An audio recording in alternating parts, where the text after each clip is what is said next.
Hello, and welcome to this on-demand webinar from Avenue Z about your new growth engine, AI search for consumer brands. And today we are digging in to apparel brands, specifically women's athletic apparel, and what the current AI search landscape looks like for those brands. My name is Whitney Hart, Chief Strategy Officer at Avenue Z. Avenue Z is an AI-accelerated agency for influence.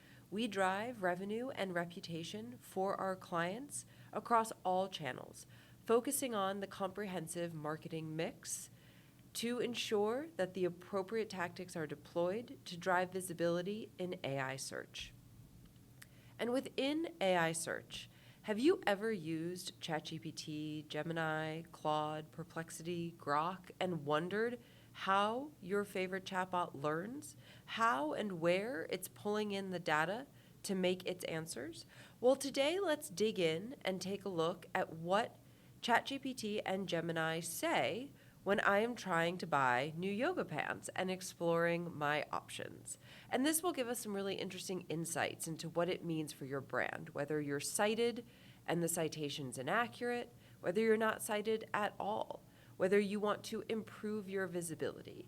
This is a great exercise to do to dig in and learn more and start to understand where you need to improve your marketing mix to get those results. So we're going to kick things off, as I said, with ChatGPT and just start with the basic prompt. I need new yoga pants. What are my options? Non-branded, very broad, very top of funnel. This is a high-level exploration. So ChatGPT goes ahead and says, I have a lot of great options, and starts filling out and giving me different recommendations. You'll note that the recommendations are all accompanied by images of the products, as well as very detailed information about the products. So I can go through and it tells me budget-friendly options, it tells me the best sculpting options. It's breaking down these initial options by the attributes of the leggings themselves as opposed to by brand. And what I really like about this is that I can see what those options are. I can get a sense of the fabric, the colors, the cuts, flares, wide legs, and then I can also click the links to understand the sources where this data is coming from. What does ChatGPT consider authoritative enough to pull in? What does it think is relevant enough to move the needle and thereby use that data as a recommendation engine for me? So then ChatGPT breaks down and gives me the final blunt recommendation based on the very limited information I've provided. And I can scroll through and see in one place all of the links that it's used to make that recommendation. So now I can refine it further. Clearly, I was not specific enough in my prompt and for the use cases that I have. So I need something for lifting at the gym, for running, Pilates, yoga, a really wide assortment of activities, and I need something that's resilient enough for lifting weights all the way through then to a hot yoga session. So ChatGPT is now calling me out for wanting the unicorn of yoga pants, and its top recommendation is Lululemon. It will then also go through and recommend Nike, CRZ Yoga, as well as a few others that it's breaking down into soft options, more resilient options, and it puts them all in this really nice table at the end with a star rating system so I can get a quick high-level overview of how all these pants stack up against each other. And finally, it goes through and says one important note most people miss. So it's really trying to give me that information that I need and information that I didn't even know I needed in order to make my final purchase decision. And in the end, I can click through all of these different sources and see what are the most important third-party sources. Not only is the content on my site being used to inform ChatGPT's responses, as you can see, it's pulling in the Lululemon site, for example, but also Women's Health is a really important outlet.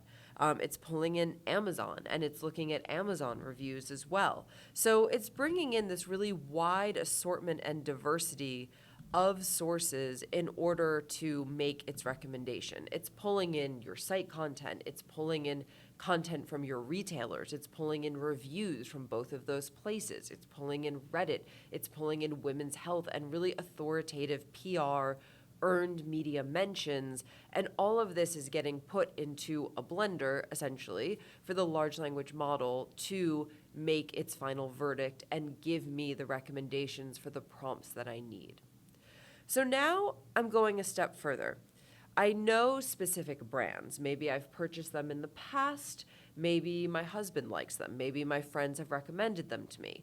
These are brands that so far the large language model hasn't referenced. And so think about this. If your brand is not one of the 3 or 5 that ChatGPT already knows, that ChatGPT thinks is authoritative based on those PR reviews, based on Amazon reviews, then you're invisible to the consumer. The consumer doesn't really know you exist, and it's quite likely the consumer is just going to make one of these it's very likely the consumer is going to make a choice based on one of these very initial recommendations, and it's up to your broader brand awareness, your broader branding strategies to drive that awareness with the consumer. So in this case, I know Gymshark. My husband has their shorts. He really likes their products.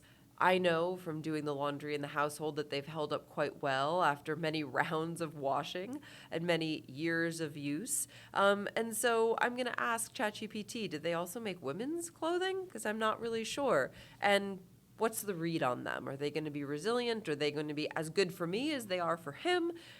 Let's find out. Let's see what ChatGPT has to say. And now that I've pushed it, ChatGPT says yes, that they are a great option, that they have very specific brand attributes, and it's making these recommendations, pulling in places like Reddit, as we can see here, and this thread of Reddit chatter about the brand in order to give me this verdict of where it's strong for places like lifting and where the product isn't as strong for things like yoga.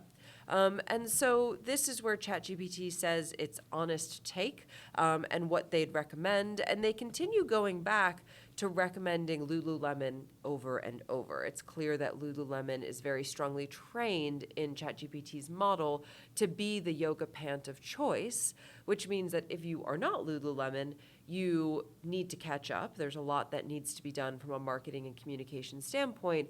But the flip side is that if you are Lululemon, you have an advantage, and you don't want to lose that advantage. So now ChatGPT will go through and give me a decision framework. It starts pushing me to think about buying a couple different pairs that can be in the rotation based on my use case and based on my needs.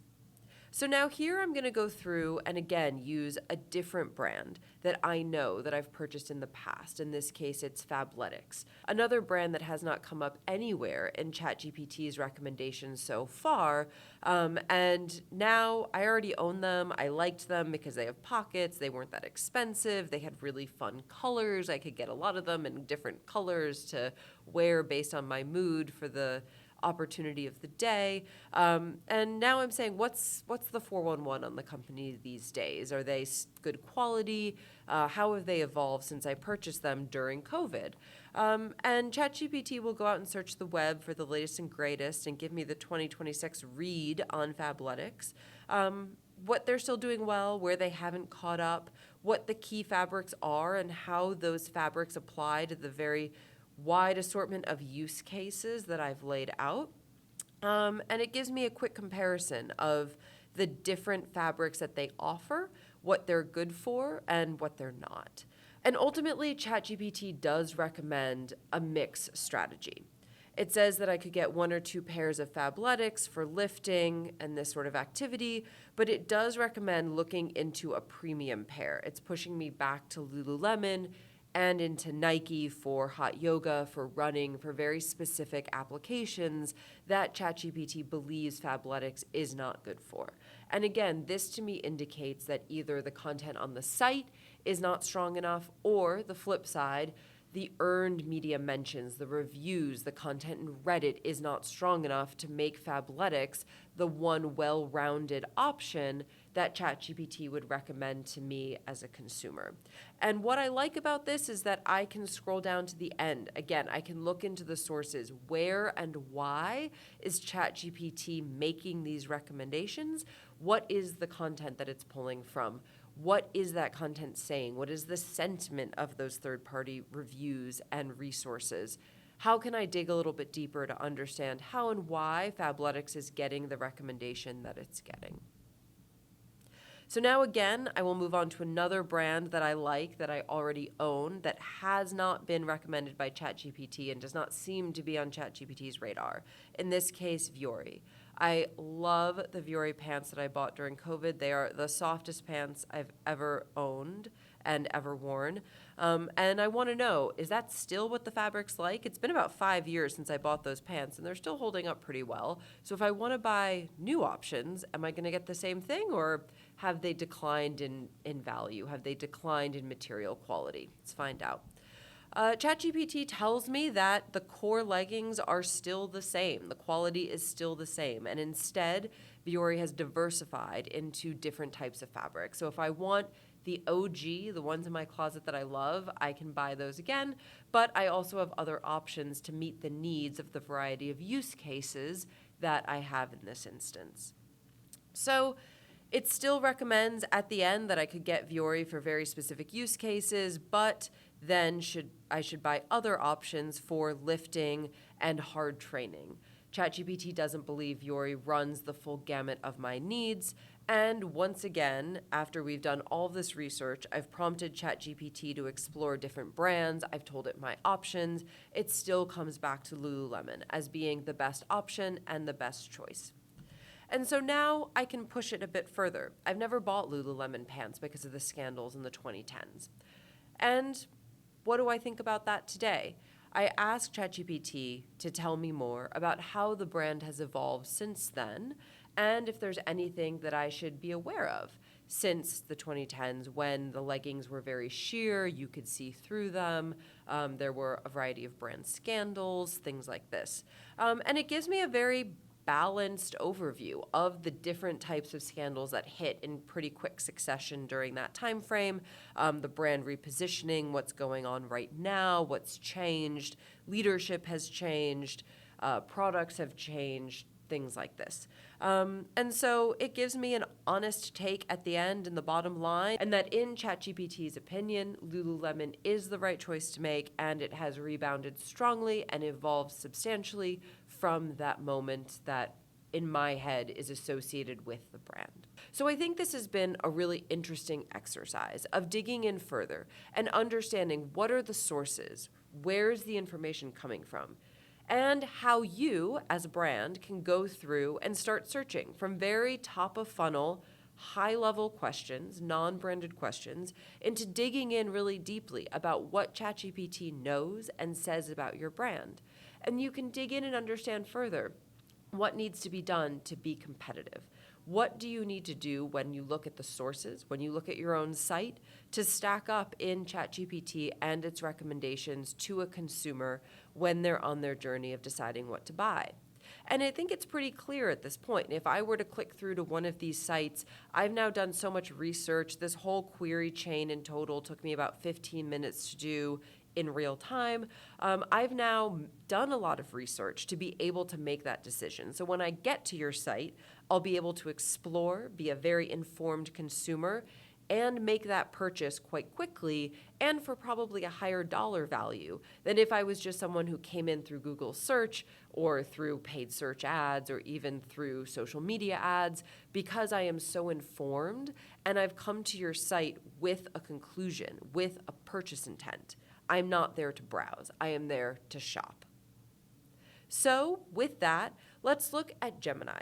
And Gemini is a very different experience. We'll see in the data that we'll talk about in just a few minutes here that ChatGPT is the #1 large language model on the market in use today at about 60%. And Gemini comes in #2 in Gen AI market share at about 15% of consumers worldwide. So Gemini is very important to us. And many people are probably also familiar with other Google AI options like Google AI Overviews that comes up at the very top of an organic search page. So we're going to dig in and look at what Gemini offers, and something will very clearly be missing.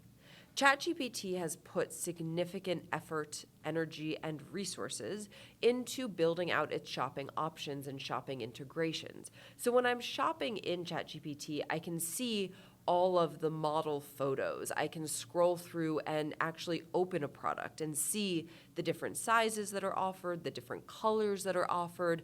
I can dig in quite granularly to the materials and how those materials influence those colors. None of that imagery exists in Gemini. Gemini is only a textual search experience. And after doing this query and this interaction in ChatGPT, the Gemini response feels very limiting. So what do I mean? Let's dig in and I'll actually show you what I'm talking about. So these are the same exact prompts and the same exact queries, with one exception that I will call out in just a minute here. So I start out with this very high-level prompt: I need new yoga pants, what are my options? It tells me about key silhouettes, activity levels, features to consider. It does not jump in to giving me brands to recommend. Instead, it's educating me on the materials and the use cases that I should be thinking about. Gemini is, without saying it directly, getting me to think about how to purchase yoga pants based on styles and options instead of just defaulting straight to the brand. It's a very interesting difference. And I can see here and pull up at the very bottom all of the sources that were used to inform that prompt. So now I go a step further. It's prompted me in this direction, and this is the same direction that I naturally took my query in ChatGPT. And I say I need something for lifting, running, hot yoga, Pilates, something that can stretch from weight training through to hot yoga.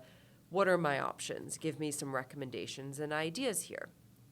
And it goes through, it searches the internet, and again, it goes back to the fabrics. It goes back to fabric recommendations, and there are some brand recommendations, but they're much more hidden within this list, and really Gemini is pushing me to think about fabrics, styles, cuts, compression materials, things like this, rather than just going straight to the brand like ChatGPT. So finally, I have to actually tell it, what brands do you recommend? And this is the difference of where I've had to take an extra prompt and an extra step that I didn't take in ChatGPT. So it's not the same default into shopping experience, and this indicates to me that a brand needs a lot more educational material, whether that's on their site, whether that's on PDPs, on Amazon, or third-party retailers. You need that educational information to ensure that your product information, your blog pages, your category pages on your site are all saying really specifically, what are the use cases? What are the fabrics?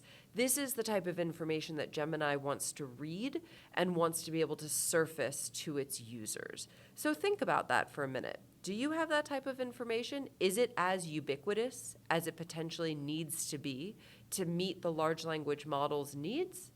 It's a good audit exercise that you could go through on your own. So now finally we get to the recommendations, and it does recommend Lululemon first and foremost. It goes through and recommends Nike really strongly, which was recommended in ChatGPT, but it was a bit more buried within the results.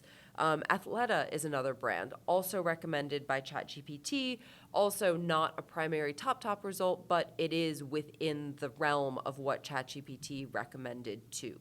It also recommends the CRZ yoga pants as a great, cheap, less expensive option. It gives me this table. It gives more information. I can pull up the sources and see things like Everyday Health, Women's Health, NBC News, a very authoritative news outlet that was not included in ChatGPT. So clearly this large language model has a different source universe, though there are overlaps, there are differences between ChatGPT and Gemini. But once again, the brands that I like, the brands that I know about, are not recommended here. And I have to go through and very specifically prompt Gemini to find that information. So here we go into Gymshark again. There is very similar information, just described a bit differently.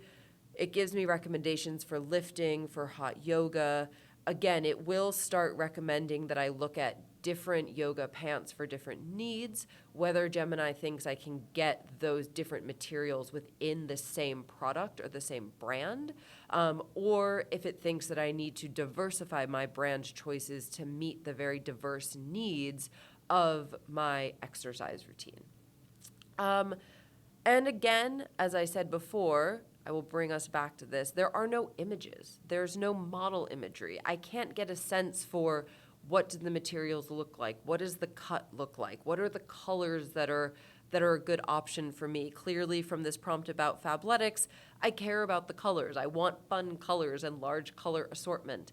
And I can't really get a sense of that through all of this. So it's a really frustrating and challenging shopping experience because I can read all about the quality, but I can't see the quality.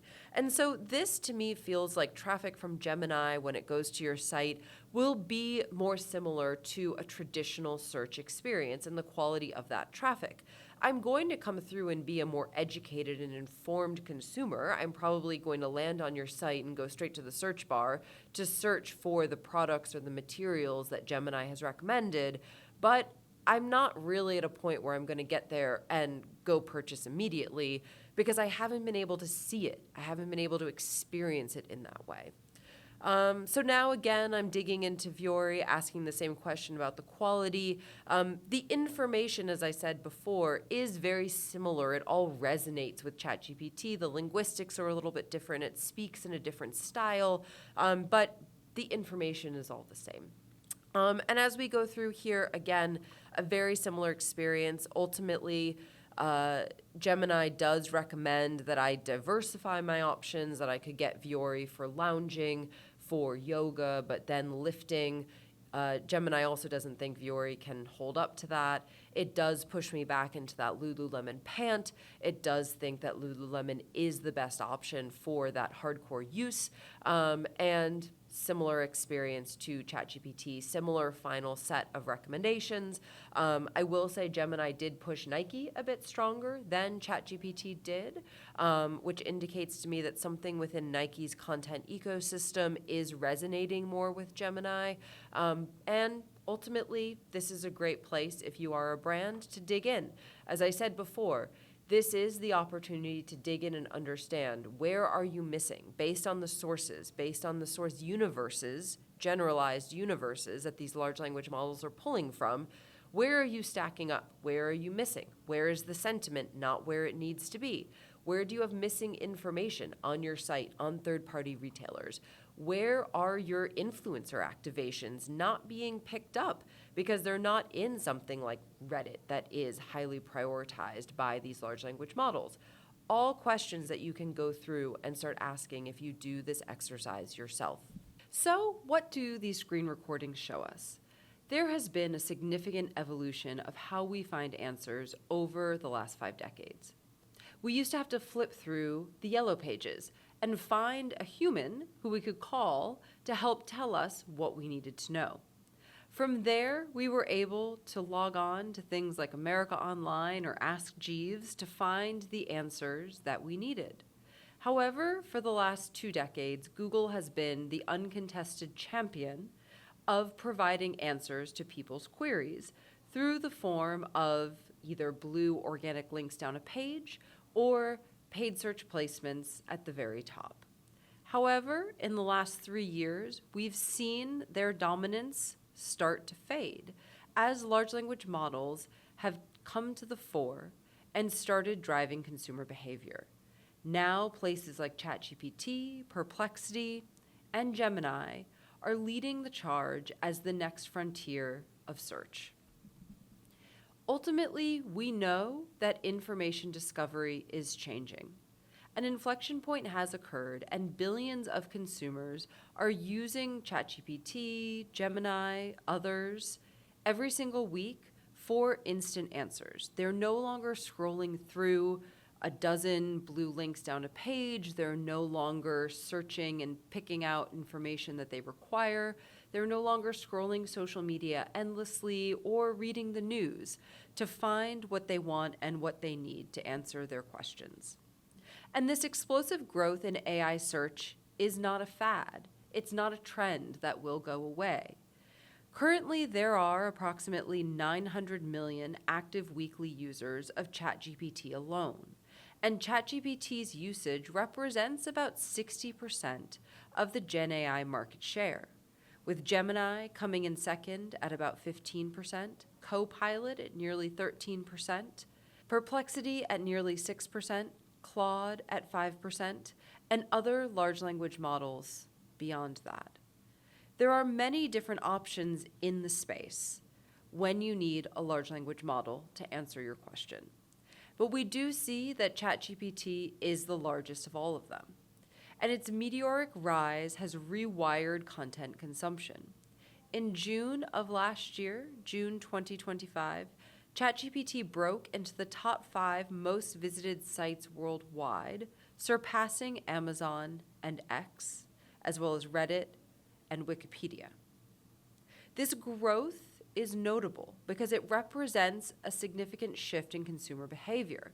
It's no longer those seeking entertainment or shopping, but now people are using ChatGPT for intent-based answers, creativity, productivity, and learning. There is a new digital hierarchy where AI-first information discovery is becoming a daily habit for millions, if not billions, of people. And as AI has joined search and social as a top-tier destination, we do see that these legacy giants remain. Google and YouTube are the top 2 websites by monthly visits, so Alphabet, and then Facebook and Instagram are the 3rd and 4th largest websites by monthly visits, therefore Meta. But now ChatGPT has come up to threaten both Alphabet and Meta in their dominance. As we've seen ChatGPT grow from nearly no traffic in September 2022 to Instagram scale traffic by September of 2025. So we do see in this data that the digital landscape is shifting from scrolling and consuming to solving, creating, and conversing. And the volume of these conversations is rising every single day around the world. We see that ChatGPT's daily active usage has risen from about 25% in September of 2024 to about 45% by July of 2025, while over the same time period, Google's usage has remained stable at just above 60%. So we know that OpenAI is closing this gap, and large language models are closing the gap on the traditional search experience. But don't throw out the baby with the bathwater just yet. Traditional search isn't dying, and SEO cannot be completely ignored. Instead, the data shows us that search is evolving into a 2-track system. Nearly 95% of ChatGPT users are still using Google for specific needs. ChatGPT is just adding a new layer, a conversational, context-rich, problem-solving layer. And the result is that users are blending traditional search and Gen AI interactions as complementary workflows for multimodal information discovery and usage. And while we see this multimodal search frontier evolving, we do know that those within AI search are not clicking out to websites with the same frequency that traditional search experiences have provided. Naturally, as we saw in the screen shares a few minutes ago, we know that people are doing their research and having involved conversations with AI to be able to figure out what they want and what they need and make those decisions off-site.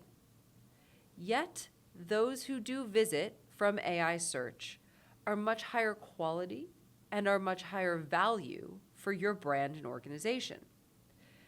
Data shows that AI search traffic converts 5 times higher than traditional search. AI traffic views 3.2 times more pages and stays 4.1 times longer than traditional search.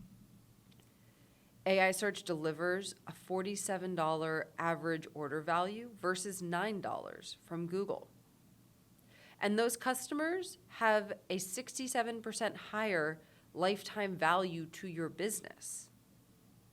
And ultimately, their speed of purchase is much faster. 73% of AI visitors convert within the first session versus 23% from traditional search environments. As we saw from those screen recordings, users are doing all of the exploratory fact-finding that they need within their large language model. So once they arrive at your site, they're doing some high-level searching, they're checking out options, colors, features, functionalities, and then they're ready to make a decision. Because when they arrive at your site, they've already decided that they want to buy. So all of this data leads us to the question of how do you get found in large language models? As billions of people around the world are relying on generative AI search to answer their questions every single day, it's important as a brand that you understand how do you appear in large language models, when do you appear, for what do you appear, and what is the sentiment behind your mentions. And ultimately, once you know that information, you can contemplate how you want to change that sentiment, how you want to show up for new or different prompts, how you want to change your authority. So the first step is knowing what are the most important factors driving visibility in large language models. And we do know that AI search is not SEO. The strategy for AI search builds on SEO foundations, but it adds new requirements for LLM visibility. It requires different but complementary technical structures, schema markup, and .txt files to drive visibility within AI. It has a new and different type of content writing. Gone are the days of keyword stuff blogs, and instead now natural language processing means that your content needs to be rewritten or adjusted to reflect how a consumer or how a person would normally speak or write. And content strategy needs to include channels that potentially it's never touched before. You're no longer thinking about a content strategy specifically for your website or for your blog, but now you need to think about how that strategy also extends to social media, how it extends to your community management, and how it extends to your earned media or your PR as well. We know that there are 3 core pillars of AI search, 3 general marketing areas that the large language models are learning from and pulling in. First, earned and affiliate media, your public relations efforts. Second, your content and creative, your owned universe, your site, your blog, all of the content that exists there, as well as your social media and channels that you might not think about, like Reddit or Wikipedia, that perhaps you haven't addressed in a very long time or ever. And finally, technical optimizations, the technical structure of the site itself. So, starting in that right-hand pillar with technical optimizations, this is the table stakes. If your site is not set up appropriately, if it's not welcoming in the AI bot that has HTML that's easy for the large language model to parse through, your site will not be qualified. Your brand will not be qualified. And as such, the large language model will only be able to rely on what third parties write about you and say about you in order to inform their results. So, in order to ensure that you've opened the front door to your brand and welcomed in the AI bot to your home, you need to ensure that your AI optimizations are all done correctly, specifically on your technical landscape. From there, we talk about content and creative, owned media, and PR or earned media. And we need to ensure that your content strategy is aligned to prompt research. So what is prompt research? Prompt research is very similar to keyword research for those of you with an SEO background. It's understanding what are the types of prompts users are putting into ChatGPT, Gemini, Claude, Perplexity, in order to look for services or products offered by your brand, or to research your brand itself. The former would be deemed non-branded prompts, and the latter branded prompts.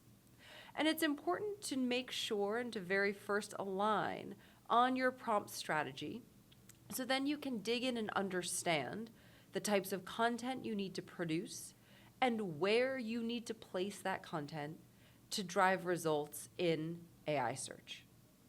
Based on that, you can optimize the existing content on your site. You can figure out if or how you need to condense content in order to appease the natural language processing requirements of the large language model. You can also then figure out what new types of content need to be created for your blog, for your site, for social media.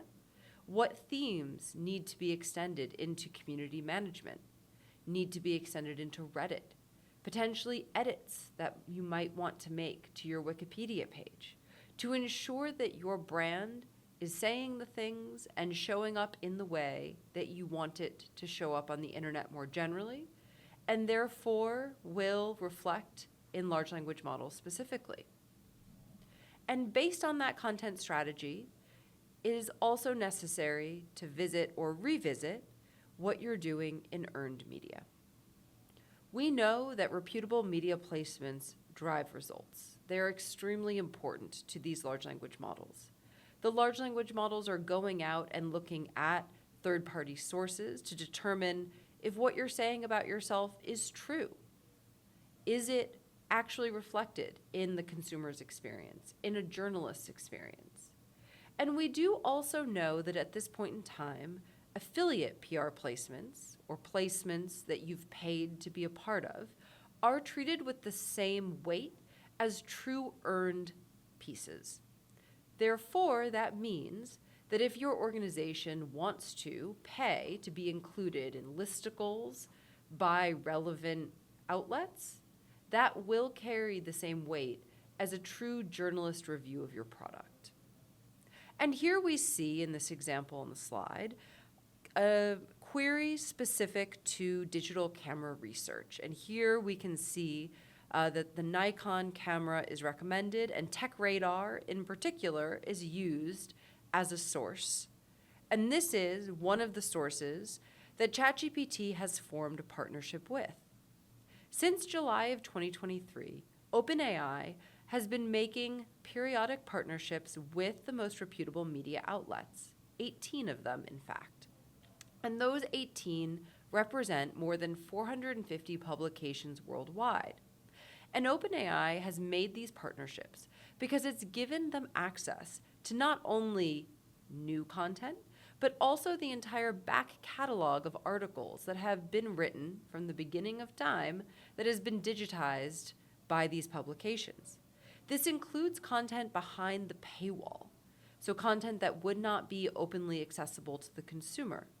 And here, ChatGPT is able to then use that content to make its recommendations to the consumer.